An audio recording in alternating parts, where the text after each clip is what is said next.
ennyama nno ssebo gyasala anti ng'ekaluba okukirako n'ey'emikalo.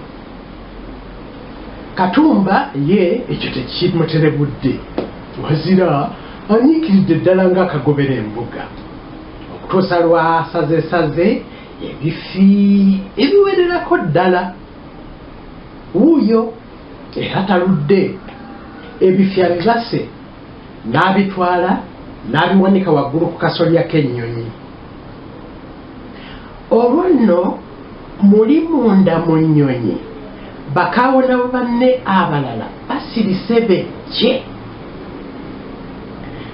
Katumba era wuuyo awamatusa ebweru ayingidde era n'ategeeza banne ng'ennyama bwe yali ewedde okubaaga era ng'erinzebo okugirya. Kyokka ku bonna tewaali n'omu amuwuunye. Katumba ye mwene era wuuyo yeevuddemu asoose okuyimusa amaaso ge eri eggulu ng'asaba Katonda okumuwa amaanyi ag'omwoyo.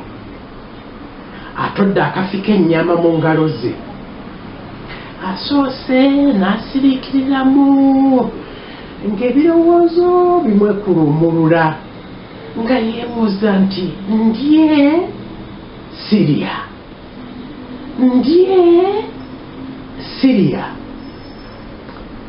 Ku nkomerero ya byonna asazeewo nti kandye. Omukono gwe guugwo gusituse gutadde ennyama mu kamwa ke era emiribbwa.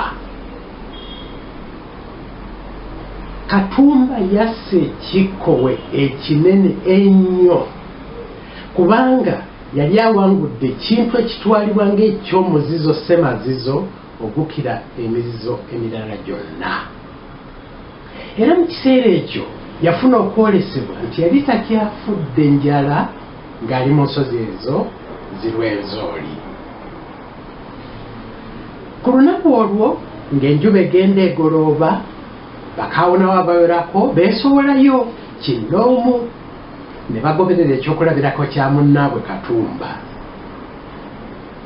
Naye nno munnange ekyekango nga bwe kitamanya muzira, musajja wattutta omusange ye bwe yagezaako atya okumira akafi k'ennyama akake kaagenda kumulaalira bulaalizi mu mumiro.